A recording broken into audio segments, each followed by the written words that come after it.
Hello, Gut Check Project fans and KBMD Health family. Welcome to the Gut Check Project. I'm your host, Eric, joined by the better host, Dr. Kenneth Brown. Ken, it's a weekend and you and I are in studio. What's going on? Well, we have a super leke podcast coming up right now. Super leke? Super leke. Yes. In fact, we have a huge studio audience today. We are joined by two lovely South Africans, Dr. Eliza and Jody. Anhenama Kenneth. Jody and Dr. Eliza. So, due to fire code, we can only have a few people in the podcast. That's why there's hundreds of people out waiting to come in, but we can't let them in due to fire code. But we only had 2 passes that we handed out in Johannesburg, and I appreciate y'all going. Appreciate you guys flying in to do this. Yeah, so awesome. Thank you so much. So we have these wonderful South Africans joining us today, and leke means awesome. So we have an awesome podcast today. We do have an awesome podcast. Follow up to our... It's a fiery podcast. It's a fiery podcast. This is going to definitely get us shadow banned somewhere or kicked off YouTube again or whatever. But I like that. I do too. I think it's kind of fun. I do too. Well, let's get into the topic because it's atypical for us to come in on a weekend. We've done it a handful of times before, but there's been a lot of news. There's been a lot of trajectory in terms of things, how they affect public health, how they affect your health, how they affect what you eat, how you take care of you and your family. And so there's been, I would say, more or less a shakeup. We've talked about the current political landscape and how it affects health policy. Actually, we never talked about Harris because she hasn't technically been a lead runner for that long, but we've definitely addressed Trump and his ideas, RFK and his ideas, where the two, it seemed like to you and I may have met, where they faltered, where Biden may have met and faltered. What do you think prompted us to come in and talk about it today? Well, this is exciting because RFK, you and I have really kind of liked a lot of the things that he has done, especially in health. It all comes down to health, and this is the world that we live in, and there's at least a movement right now to look at prevention as opposed to chronic disease treatment. We had Dr. Austin Wendell on the last episode, and everything was about prevention. What can we do to make ourselves healthier? Why do we have to wait till people get sick? And for the first time ever, we're hearing politicians talk like this, literally for the first time. Right. And, Casey and Calley means that you have brought up multiple times. She wrote an incredible book called Good Energy. Mm-hmm. I read the book. It's a great book. But when you hear her and her brother on podcasts, she was recently on Tucker Carlson, or her and her brother were, it's literally, you hear the passion, you hear where they're coming from. And her story is incredible. She was an ear, nose, and throat surgeon specializing in head and neck. Oh, just for the audience, what echelon are you to get to be a head and neck surgeon? Are you the bottom of the med school? Yeah, so she was probably the worst in her class because she got into Stanford. Yeah. She was valedictorian of her medical class, and then she got into Stanford. She was the president. Was the president, and then became an ENT head and neck specialist in her 5th year. Yeah. She said, "This is wrong. Yeah. This is wrong. I'm learning to just treat the end stage disease." And she quit. Yeah. Like at the finish line, she quit. Right. To say, I need to make a difference. Huge gamble, absolutely insane. And that gamble is paying off because she's passionate about it. She has purpose. So her and her brother wrote this book, and her brother just happens to be also not that bright because he just went to Harvard Business School and was going to do some policy and realized that when he was always going to be in politics, and then he found out that there was just a lot of coercion and things like that he didn't like. And so you have this Harvard business graduate and you have this Stanford medical graduate teaming up to say, we need to make a difference. He's also a former, I believe, either FDA or food industry lobbyist. That's right. It wasn't like he was guessing at what their game was. He was, much like his sister, he's in something that he thought would be a noble pursuit and found himself in complete conflict with what he felt like he needed to do to serve his community, his nation, his country, whatever. And that was what was basically paying him. And he's like, this is completely the opposite of what I wish to represent. And so he comes with lots of knowledge on how big industry, and it doesn't matter if it's pharma, if it's food, whatever it is, how big industry can weaponize their political power simply with money to change the incentives for your insurance, for the people that produce your food, for how the farmers are able to make and sell food to distribution centers. So it's not just a guess. He knows how those dollars and incentives are shift. And it's exciting because we're starting to see like these people. We had Kate Shanahan on the podcast. Oh yeah. And she talked about Brilliant. the history. Brilliant. She's fantastic. She was talking about this stuff in the history. And then now you have Casey and Calley Means discussing things that she had already discussed. And it just becomes, it's creating a voice that people are really starting to hear and listen to. And that's what's so exciting. But from our perspective, we had Dr. Wendell on, where it's like, I'm trying to, on my tiny little island in my office, trying to address some of these issues as well, where we talk about how do we prevent disease as opposed to always just treating it. I will say this, that when I was listening to their podcast and hearing how a lot of doctors, Casey talked about how one of the highest suicide rates is actually physicians right now. Yeah. And the highest burnout rate is physicians. And he described it's not so much because of the workload, because he even said he's working harder now than he ever has and he loves it. It's the lack of purpose, the lack of control. It's like when veterans come back and they are told to do things that they're morally opposed to, that's when they have trouble. When we talk about how veterans came back from what they thought was a purposeful thing, World War I, World War II, we didn't see the type of mental destruction that was there. I bring this up because as a gastroenterologist, you've worked with tons of gastroenterologists. We're all a pretty happy bunch. We all work really, really hard. And honestly, I think it's because we have been in the job of prevention and we feel like we're making a huge difference the whole time. Colon cancer prevention, removing colon polyps before they become cancer. And so I heard him say that and I was like, oh, like most gastroenterologists are really happy. They enjoy going to work. They enjoy what they're doing because there's purpose and you feel like you're making a difference. Now, if we can start integrating the lifestyle into that, that will only augment every gastroenterologist's purpose in their job. No, I totally agree with all of that. And in fact, I would say that the weird caveats that don't hit a specialty like yours as hard is, since you can still be a part of that intervention where you are a very key part in prevention.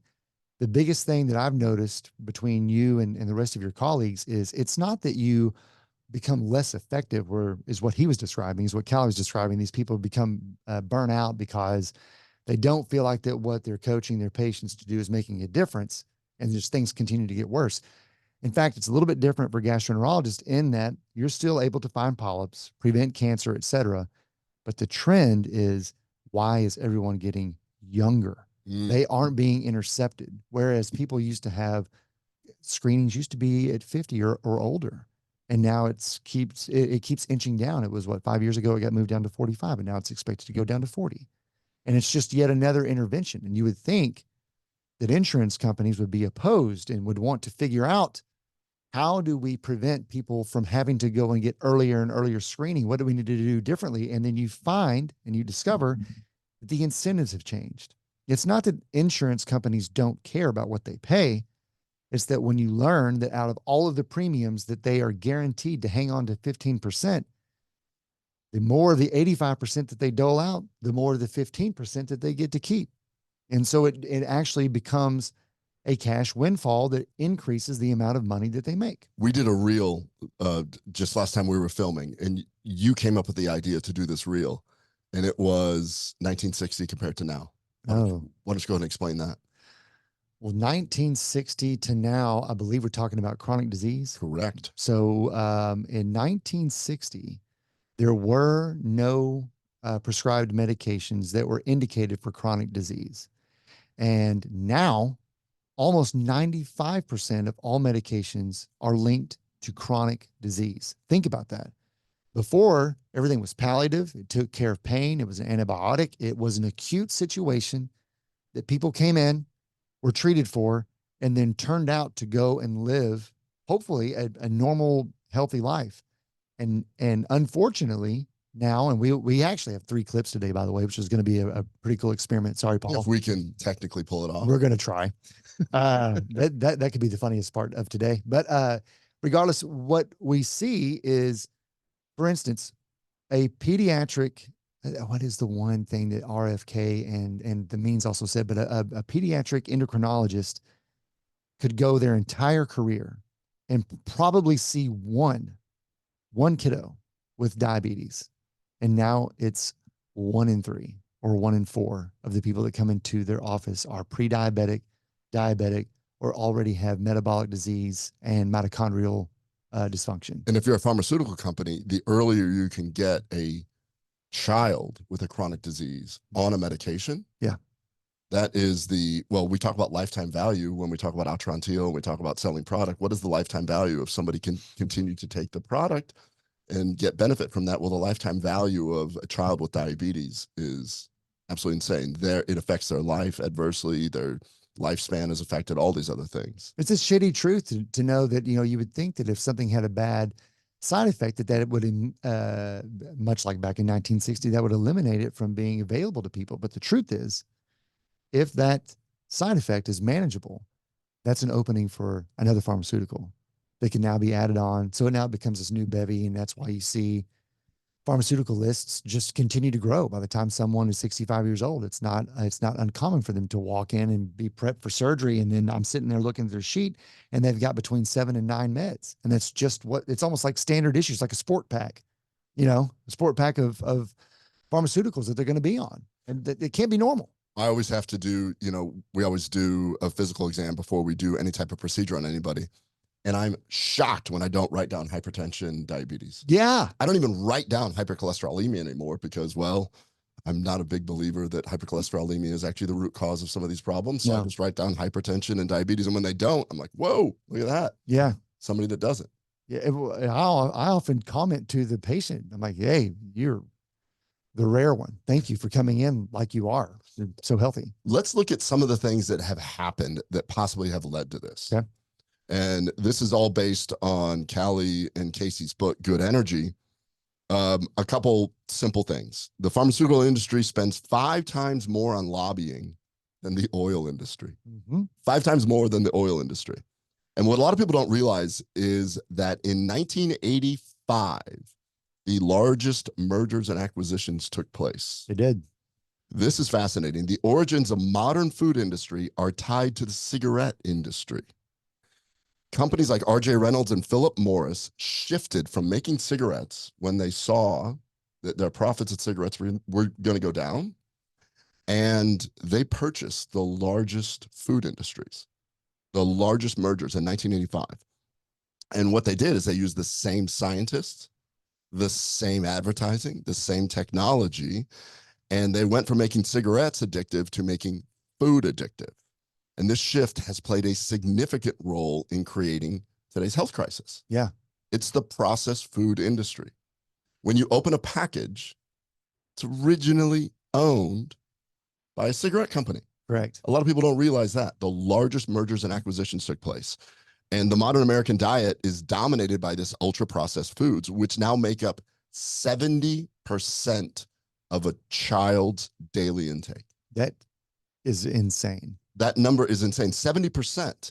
And these foods are completely engineered to be hyper palatable and addictive, which does lead to this overeating. We always talk about the rate of obesity. We've shown graphs in the late 1970s where it's just a steady rise in obesity, and that coincides with high fructose corn syrup, the highly processed seed oils. Those things all lead to inflammation. They don't trigger satiety, and they actually give this. Well, we've talked about this. High fructose corn syrup has actually shown to not be a satiating thing and creates that foraging Correct thing that we talked about, which leads to ADHD and anxiety because the brain is essentially starving. Yep. In fact, they talked about in their book that animals that hibernate, like a bear, they will gorge on berries for the fructose because it helps them store fat. As they're doing this, they become hyper aggressive. They become very anxious because that whole process drives them to eat more and more. Physiologically, that's great if you're going to hibernate.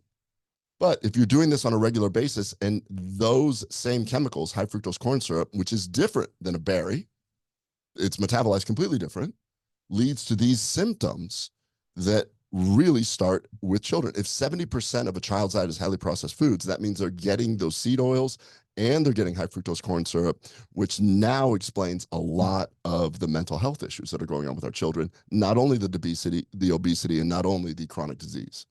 Yeah. So I don't remember exactly what they claimed that the obesity rate was, but suffice it to say that in 1950 it was less than 1%, and now I believe that childhood obesity is somewhere in the range of almost 52%. But I'm going to let you read it. That is exactly right. The United States has 70% of adults, 74% of adults are clinically obese, 50% of children being overweight or obese, and this was unheard of 100 years ago. Yeah, hell, 100 years ago, you and I say it 100 times. Remember the movie Jaws? Go back to Jaws. Look at the people on the beach where they just did a casting call for people to stand on the beach. They didn't have to say, hey, make sure that the big people aren't in here. That's just what people looked like. And everybody was, if we were to see that nowadays, we would think people were emaciated. I mean, it's crazy. People look normal. And then chronic diseases, for instance, diabetes, now affects, pre-diabetes and diabetes affects 50% of American adults. 30% of teens are showing signs of pre-diabetes. 18% of teens have fatty liver disease. So actually one of the clips, RFK discusses that. What was the incidence of fatty liver disease, and where did we find it just 3 decades ago? Almost exclusively. Alcoholics, that's it. That was it. That was it. In fact, forever we were taught, so when I was doing my fellowship in medical school and residency, it's called non-alcoholic liver disease. Yep. They just changed it to metabolic, what is it? Metabolic liver disease? I don't know. It's just a new code. I don't even know. They literally changed it to just throw out the whole alcohol thing. It's a code. Like metabolic liver disease now, because now we realize it's due to this metabolic issue that's going on. So it's, I mean, all that you can't ignore these things. I remember when I was on Gabrielle Lyons' podcast, you have people that will say, well, where is the human data on this? So, BioLane is a great guy that has he's a PhD, and he says, listen, we can talk about all this stuff, but let's see the human randomized trials. And then I told Gabrielle, I was like, I know that your buddy is going to say human randomized trials because he'll say seed oils have not this and that. I'm like, but there is a total change that took place when these things were introduced. We did not have these problems. We have to at least address that the studies that are being done are paid for by these food industries, pharma industries. That's where the money is coming from. It's definitely doing that. I want to get into that in a moment, but I do want to address the whole human randomized study thing too. Also, it's really convenient for someone who wants to, because that is straw manning the argument. Number one, that requires you to deny objective reality. People are fatter. People are sicker. Chronic disease, we've already established it. People that did not have chronic disease are having it all over the place now. So clearly something has changed. And rather than address it, they want to hide behind, well, we don't have any randomized trials.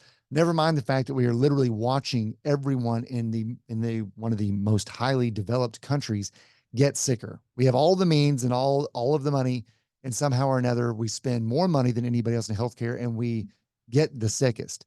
So that's part number one, is trying to force people to deny objective reality. The other part, let's just say that you have the cure for something that everybody has, or you have a supposed cure that everybody has for something that everybody is suffering from. But in order to prove your point, you're just going to randomly say, I think I have the cure, but only half of y'all are going to get it so we can see if it works or not. Yeah. That's not really how that works. And we actually don't even do that with cancer treatment. We don't do that. So to say that that's the only way that prove that something does or doesn't work is ridiculous. In fact, it's the opposite. You get informed consent, talk about known side effects, and give people the option through their own volition to see if they wish to opt in or not. That's the ethical way to find treatment. And for somehow or another, we've abandoned that ability to do that. Well, I think that it comes down to that. They get into this in the book about where the funding comes from. You and I had that podcast about the American Dietetic Association, and realized that like 70% of the funding to the American Dietetic Association comes from Coca-Cola, Nestle, companies that are encouraging this. She talks about the largest fast food chain in the United States is our public school system. Yeah. Now she was discussing how Lunchables have just been approved as an appropriate lunch That's for not kids. food. It's just plastic. It's well, it's certainly wrapped in plastic, which doesn't help. And then it's crackers from high fructose corn syrup, highly processed seed oils, and whatever meat, cheese that is there. But that's a whole separate discussion. But the whole point is that so much of this is controlled, and we do randomized placebo-controlled trials. I totally agree with Dr. Lane that we need human randomized placebo-controlled trials, but as we can see, it's very difficult to do on this particular topic because it takes decades to determine, and I'm pointing to our PhD over here, our South African PhD, that it takes decades to determine these outcomes, and it's extremely difficult to do. But we look at this and we see that we spend so much. I mean, they have all the stats there, but we spend a disproportionate amount on healthcare as other countries in the United States, like 5 times as much, or I don't even know how many times as much. But I'm gonna try to look up this bill for. It's more than double, isn't it? We're being told by our PhD in public health here. Double the next. Okay, the next highest country, we're double than that. So you can look at other countries that are significantly less. What is the next highest country? Huh? Switzerland? Really? Really? So they're getting as sick as we are, huh? They're half as sick as we are. I wish our studio audience was mic'd up. So here's the other flip side of that. I want to, of course, if you create a problem, and just think about it really hardly. If you create a problem, but you also have the cure, you're going to create a lot of problems. So it reminds me of a lot of the mafioso movies, right? You know, you've got this guy and he's not paying for organized crime protection. This is like they would always use like early days, New York or Chicago. And then suddenly some guy walks down and is like, hey, you got a nice place here. Sure would hate for something to happen to it. And then, of course, the owner would have to look and say, what do you do? He's like, yeah, I provide protection. But if something happens, I would hate for something to happen. Basically, he's saying you pay us or we're going to come by and bust out windows and different stuff like that. This is another way to do that. Make people sick and then sell them or get them in the gravy train of having to go and get consultation, having to get health insurance that's not going to pay for the meds. And it just doesn't stop. So this cash cow, back to those who actually are working with the lobbyist to do that, find that. And wouldn't you know that right now, pending and unfortunately being supported by this current administration is a bill called HR, which is, I think it stands in House of Representatives Bill 4818. That's HR 4818. And it's called, Ken, wouldn't you know, this sounds very cute and nice, the Treat and Reduce Obesity Act of 2023. Now, it's not passed yet. And it sounds like it's going to help us, right? It's going to help us make sure that we're not obese anymore. Get rid of obesity. Yeah. One of the key caveats in there, though, has, number one, it doesn't do anything to change our food supply. It doesn't do anything to change the terrible school lunch program. It doesn't do anything to change the way that we hand out WIC cards and the kinds of foods that those buy. It still buys the same crappy foods. Doesn't increase the opportunity to organic foods at all. But one thing it definitely does do is it will lobby to now begin to recognize childhood obesity as something that needs medical intervention, and for children as young as 6 years of age to begin getting Ozempic or other GLP-1 agonists that are similar. I'm pretty sure that the reason why people who were thin in our movie of Jaws, even the kids, it wasn't because they were getting their daily requirement of GLP-1 agonists. We don't have a GLP-1 agonist deficiency right now. I don't think that that's what the issue is. But when you create a problem and then you're constantly selling the solution, you're the problem. Oh, we'll take it one step further.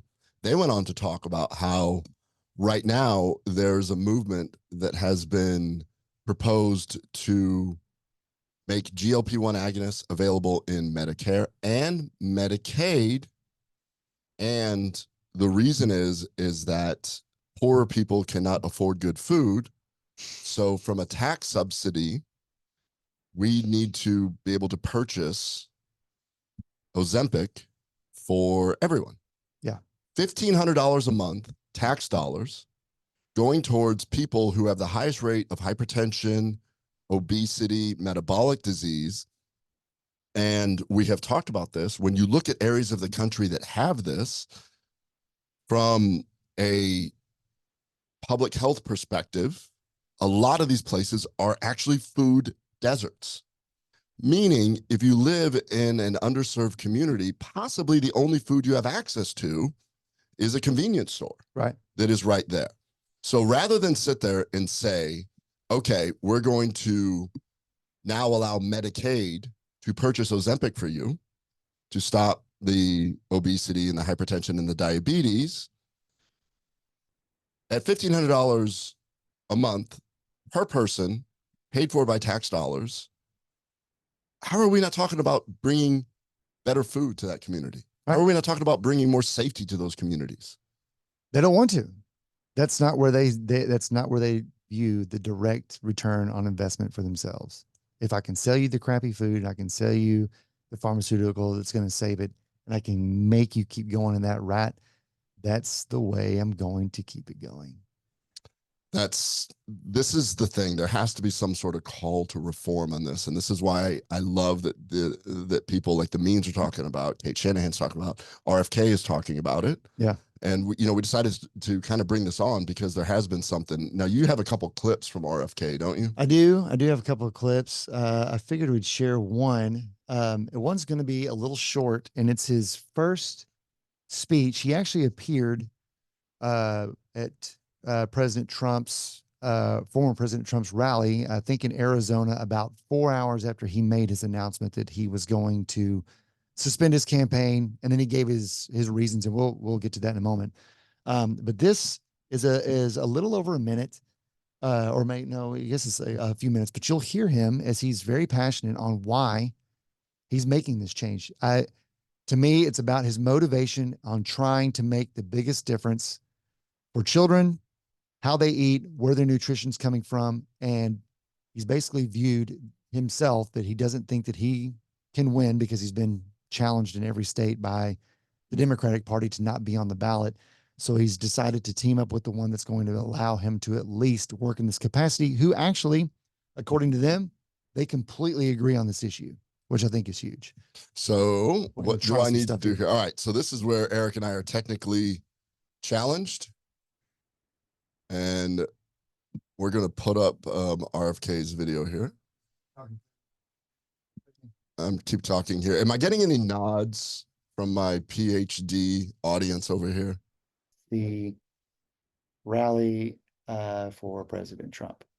Don't agree on everything, but on the values and the issues that bind us together. And one of the issues that he talked about was having safe food and ending the chronic disease epidemic.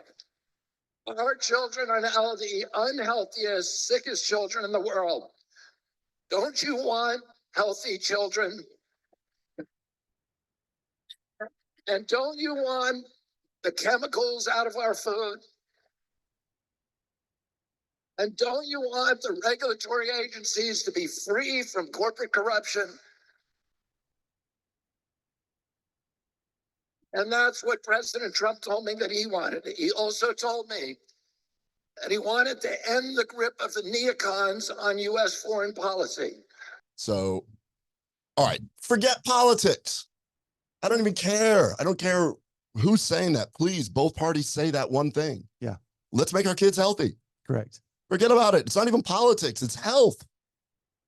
The fact that the two of them can come together, it really inspired me because there are aspects around RFK that I felt like that I connected to specifically when it comes to food, health, the way that he wants to make certain that health procedures are not mandated, that everybody keeps their own autonomy over their own domain, over what choices they make. I don't believe that public health has ever, I don't think that our founding fathers ever intended for public health to be able to force a citizen to engage in part in some type of therapy, specifically if it's new and hasn't been around and studied, in order for a greater good. You live once. You should have full domain. You're a sovereign person. You should, that's how our country's, that's why the Bill of Rights was written. Those are the Bill of Rights is not what you can do. That's the stuff that the government's not supposed to take away from you.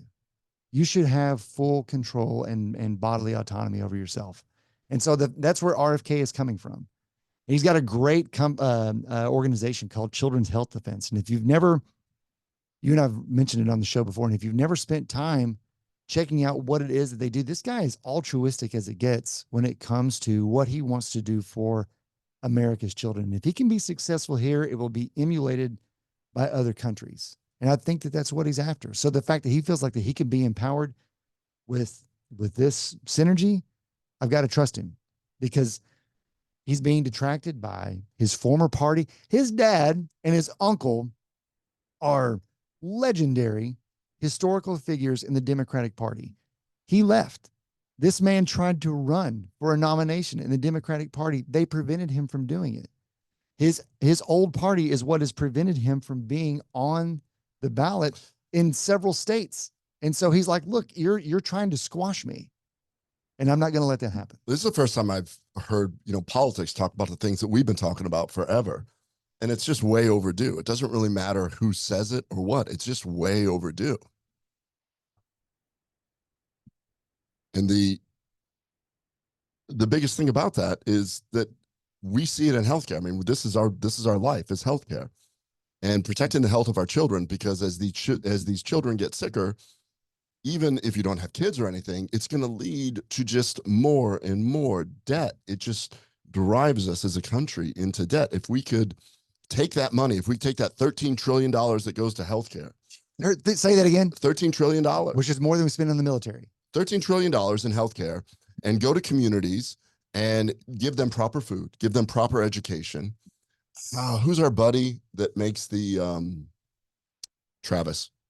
Yeah. Travis Schwartz. We have a friend who is trying to develop the ability to have organic food grown in very small places, because they're in like these conveyor belts that you can like grow organic food in small places that are in rotator conveyor belts, vertical conveyor belts, which is so fascinating, because that could actually stop these food desert type places. And that alone could change so much. Whole food versus processed food is probably the most important thing that you could change in a community.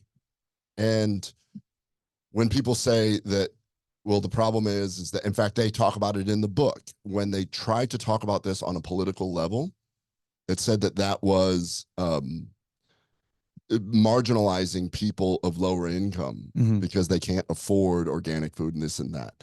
And we need to change that, where it doesn't necessarily even have to be organic, it just has to be whole food. We've made it so accessible to have this highly processed food, and it's so palatable and it's so addictive that once you get somebody hooked on this, then it's really hard to get them off. And so make whole food accessible to everyone. Step one. I'll even take one example that RFK utilized that shows how disingenuous this opportunity to try to fix this issue is, especially when it comes down to that HR 4818.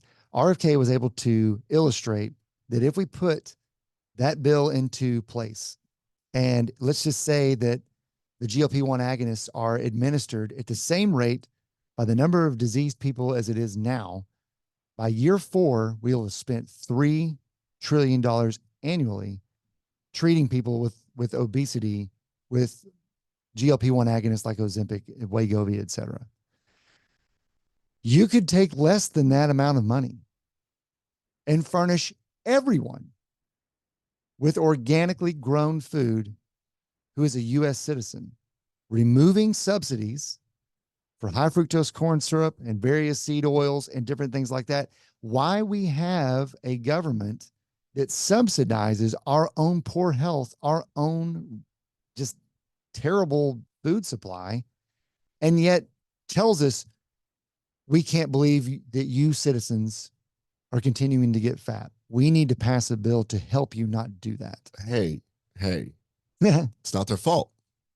Oh, yeah. It's genetic. Uh-oh. It's issues. Now, let's take it all the way back. Babies are being born because the mother has metabolic syndrome, Yeah. and they're already being born. Let's take it to the microbiome level. Babies are being born because of the stress of the mom, because of the metabolic disease and chronic illnesses. Babies are being born with a deck that's stacked against them right away, partly because it mostly affects the microbiome that's Yes, there. it does. And as you give processed foods, because you have that golden window that we talk about, up till basically from the time the baby's born up until 3 years, I believe. Yeah. It's that golden window where you can really affect the microbiome. Yeah. That's the most important time to really focus on that. And if once that microbiome is set in place and then you continue to eat a processed food diet, 70% of these kids, then it's completely set in motion right there. So these people that are saying, no, it's genetic, or no, it's this, it's not that, obesity is a disease. Obesity is not a disease. They are put in an environment and we're feeding things which are almost inevitably going to cause obesity. And if there is an epigenetic link and if there is a microbiome link, these things can be affected and adjusted, but it has to at least be recognized. I mean, if you look at this, I mean, to address the root cause of this, what he's saying is there has to be this shift away from the current system that prioritizes treatment over prevention. That's essentially what he's saying right there, which is what we've been saying. This includes reducing the consumption of ultra-processed foods, addressing the toxic food environments that contribute to these metabolic dysfunctions. And once that happens, yes, a lot of it is out of people's control and they don't even realize that it's happening. What would you rather do if you were a citizen and you're raising a child? Would you rather raise them and just say, well, this is just the food that we're dealt. This is what's dealt closest to me. This is what I can choose. And yes, I know that certain tax money is going to offset the cost of these foods, but this is what we get. And at some point it's okay because I can then take my child, we can make appointments and do follow-up, and then we can give them medications to do that. Or would you rather the financial situation doesn't change? Your government is not incentivizing these companies to do this kind of stuff. You're not really that worried about going and making those appointments and losing that time that you have at home. But your child, you, your family, everyone you know is eating better, is happier, and is not finding themselves more dependent upon pharmaceuticals. I don't know. It doesn't seem like that tough of a choice to me. Maybe I just need to be pitched the benefit of the other way, where we live in polypharmacy and have, I don't know, ADHD as an adult. Well, we haven't even discussed like another major issue where people that are even trying to eat well, but if you're, you know, when we talk about foods that people consider very healthy for themselves, let's just talk about bread. Yeah.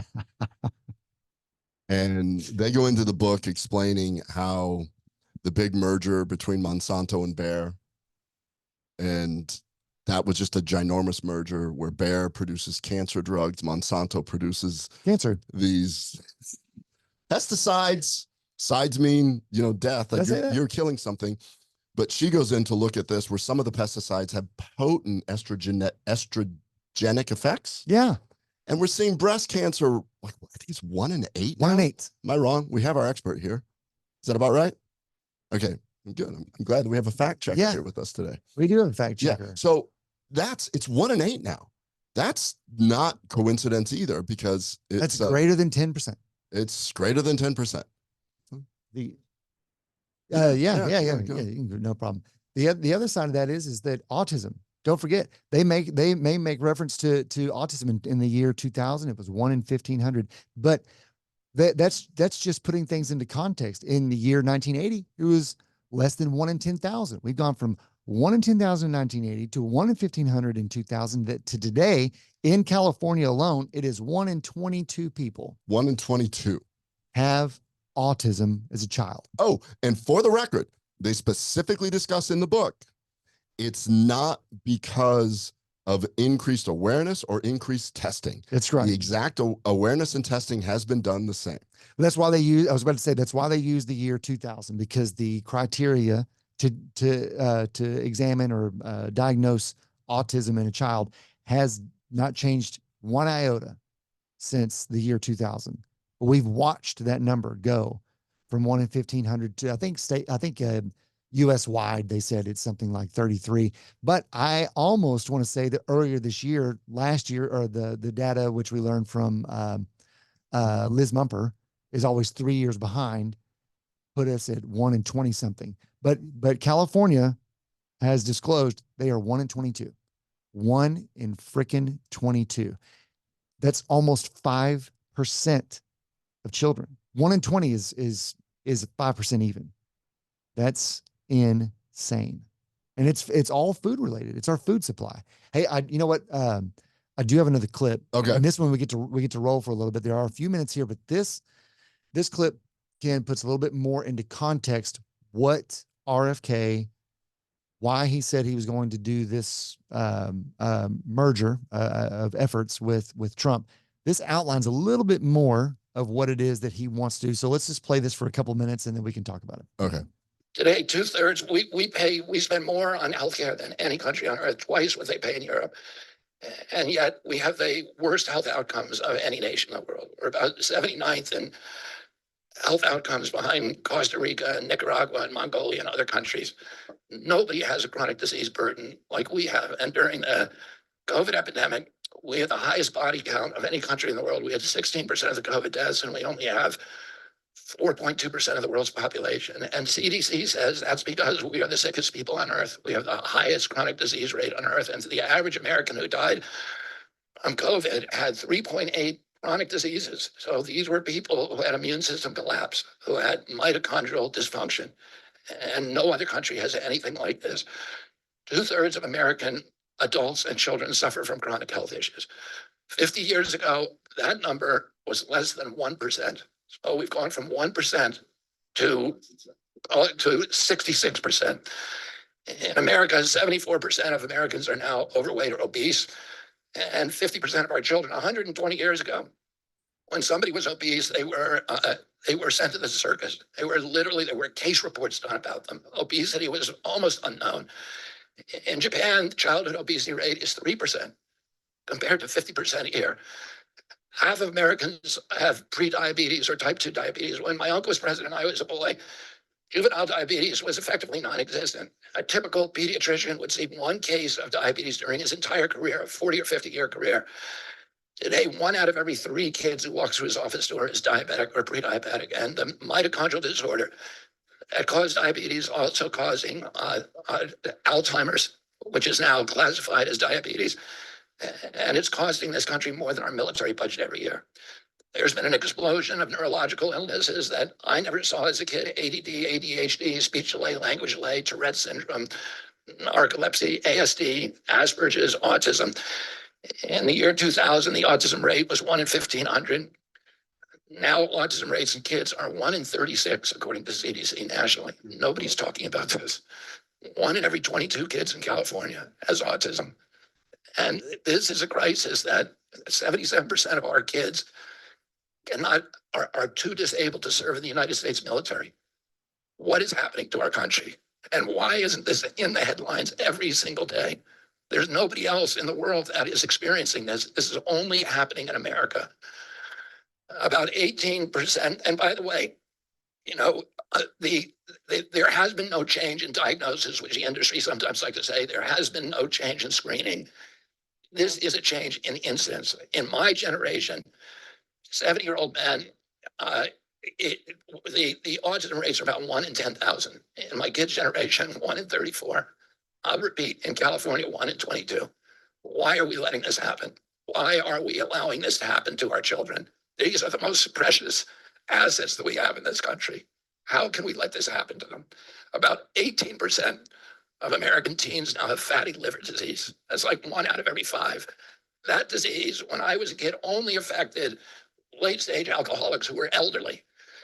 Cancer rates are skyrocketing in the young and the old. Young adult cancers are up 79%.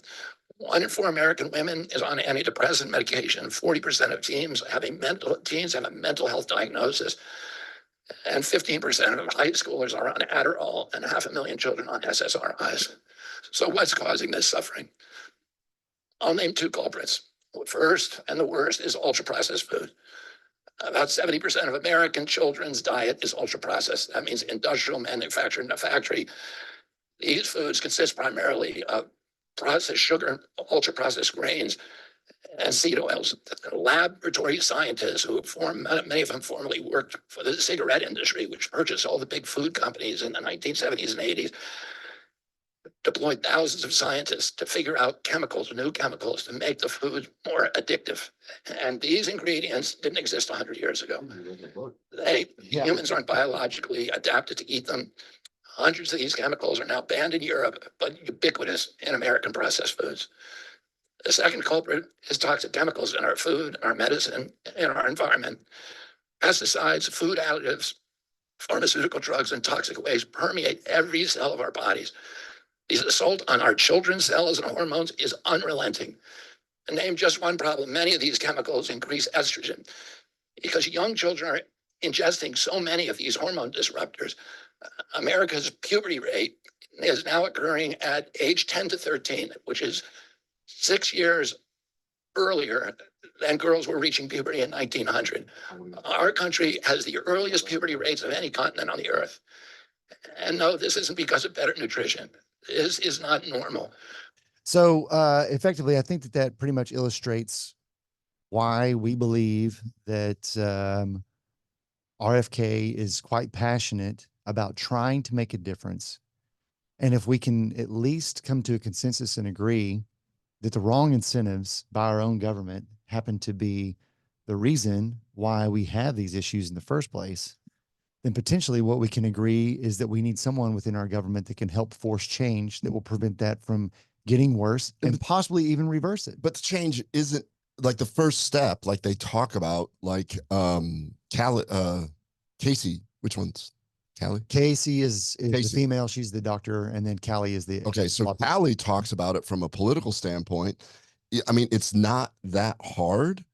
All you have to do is just set up reforms that include removing the influence of the food and pharmaceutical industries from public health guidelines. Yep. Get them out of the organizations that make the recommendations. Yep.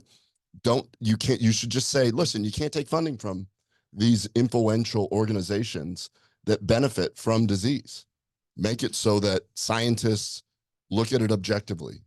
Well, to illustrate that, I think that Calley brings up a political point of how policy and politics work when it comes to things like that. When we always hear that a politician comes out and announces, we're going to make a committee on, it doesn't matter, fill in the blank. But most recently, Biden formed a committee for people to address metabolic disease and diabetes and childhood obesity, et cetera.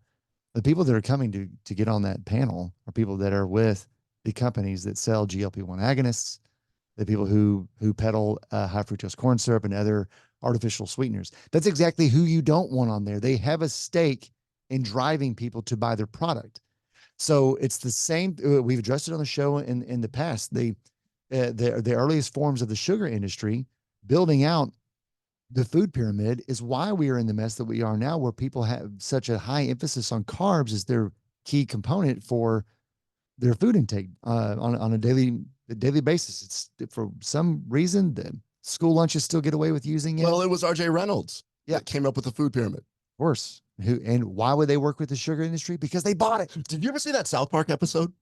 Which one? Years ago, South Park did this thing where it was hilarious, where it was just a spoof, but then it just made total sense now. You can actually look it up, where they were talking. They're like, no, it's upside down. It's upside down. They're like, what's upside down? What are you talking about? It's all wrong. The pyramid's upside down. And then governmental officials just spun the food pyramid, and he's like, he's right.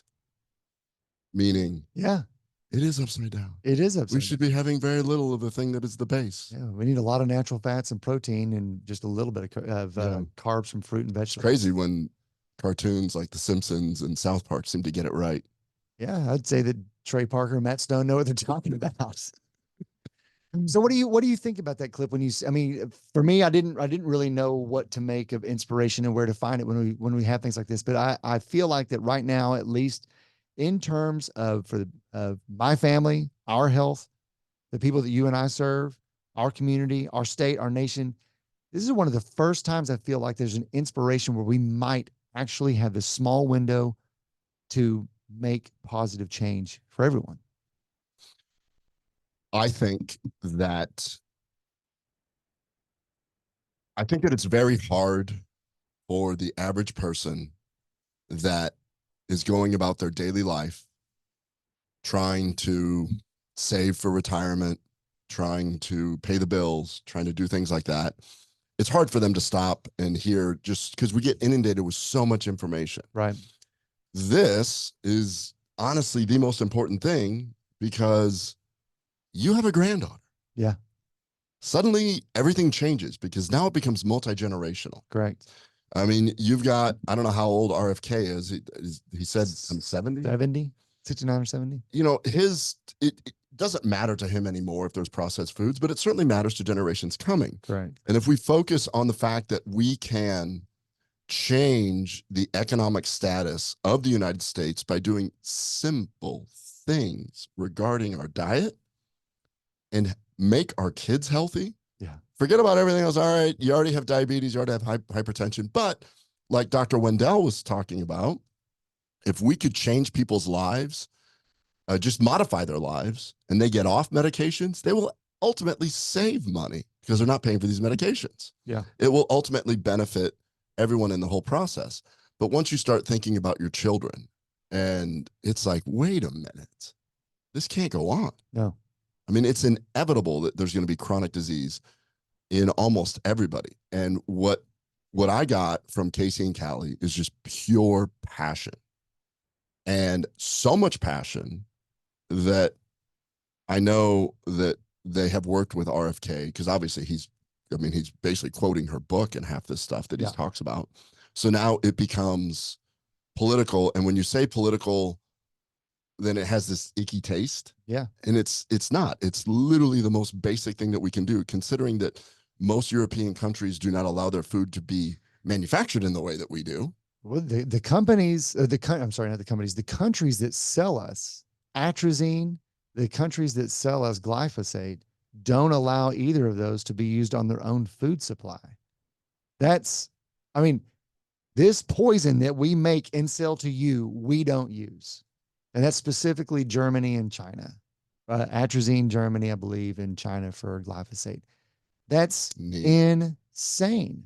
Don't keep buying this. Stop working.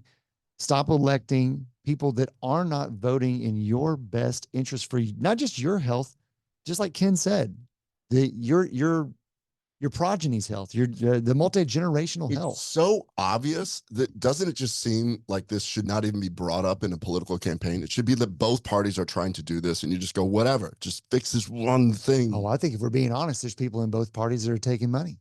I mean, there just are.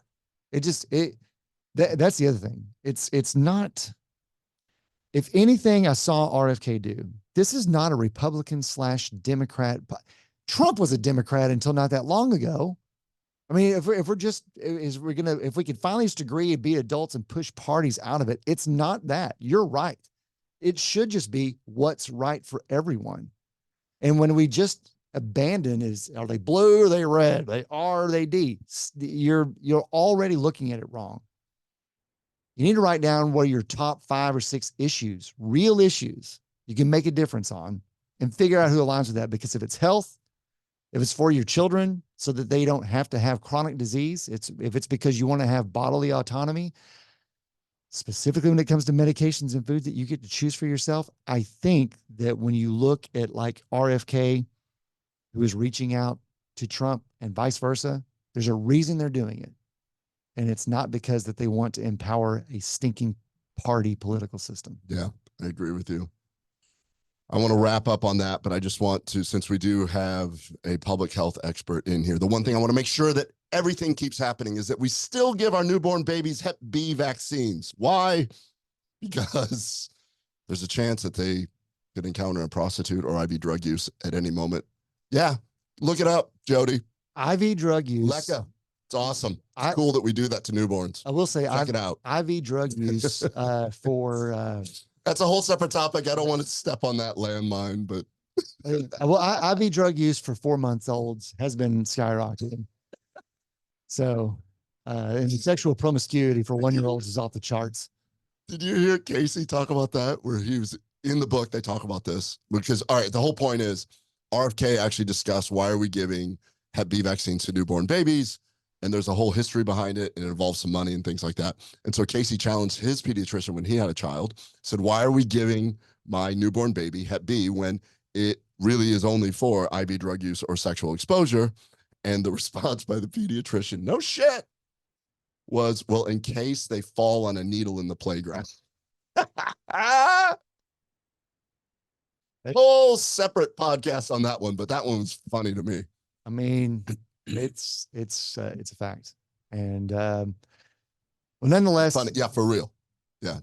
We have one of our South Africans looking at us. I know. I'm looking at my public health expert. Am I missing something on that? She feels like we do. Inundated. You did IV drug use when you were 6 months old? So that makes sense. For you, you needed it for sure. You did. Well, but something else that they do is they do erythromycin rub on newborn infants right when they're born, and that is specifically for chlamydia. But the wild thing is that if you're in a hospital setting, the mother's already been checked for chlamydia. If she doesn't have it, how could she possibly be passing it on to her child anyway? Yeah, I think that one has to be just much more of habit than anything because it probably is a carryover. The Hep B is definitely a financial thing. Yeah. The E-mycin, there's no financial gain to it. That one just has to be, I don't know. I kind of feel like I'm missing something on that one. But yeah, they talk about that in the book also specifically. But all that said, we will make all links to clips, and hopefully you're able to hear them. We're going to find out after we finished recording this if that even worked. But we will make full reference to the clips as well as Calley's and Casey's interview in the show notes. And let us hear from you. If there's a blind spot that we've got, share it. If there's a policy that we're misunderstanding, show it, because that's what this is about. It's a full exchange of information. We only come with the research that we feel is compelling to share with you. And it's kind of the relationship that we've had with the audience so far. So hopefully we can continue that. And we encourage anybody, if you have any questions about South Africa in general, we have experts in the audience today. So please, if you anything about South Africa, actually, and if you write in, we'll send you some biltong. We'll ship out some. We're going to run out really quick because there's not that much left over. Hey, you know what? If you're the first person to write in to say if you know what biltong is, you will get a free bottle of Pro. That's what you get. That's what you'll get. A free bottle of Atrantil Pro. You know what, though? I'm just going to say this. I feel like we are very passionate about this, but as a gastroenterologist, I'm passionate about it. As the developer of Atrantil, I'm very happy that we're doing something that really combats a lot of these things. Correct. Improves the microbiome, improves gut health. Atrantil Pro, helping with that. Atrantil Pro has the spores that really help improve your microbiome. So even if you're in this situation, this can be reversed by improving your gut health. We know that all inflammation starts in the gut. So it's almost like an insurance policy if you're living here. This would sound crazy to say, but if the fact that we could change our food supply puts Atrantil out of business, I'm happy with that. Oh, I'd be thrilled. Totally. It would be worth it. Thrilled if that happens. Yeah, let's change the food supply, put me out of business no, as a gastroenterologist, I don't want that. I still like that. But I would love to sit there and be like, we developed a product to combat this. Fortunately, as a nation, we changed everything and it's no longer needed. Yeah. It would be me sitting around with the GLP-1 guys and the cholesterol guys and the diabetes guys. Remember the good old days, guys? Yeah. Remember when we used to just rake in the money? He's like, we wouldn't have to spend so much time reading labels, all kinds of good stuff. So those whole food jerks that just came in and started telling everybody to eat whole food. I'd love to be a grumpy old man just sitting there talking about the good old days. Yeah. We were gonna press everyone and sell just our products. Thank y'all so much for joining us. That's going to do it for today's episode. Please let us hear from you. We'll talk to you soon. Thank you.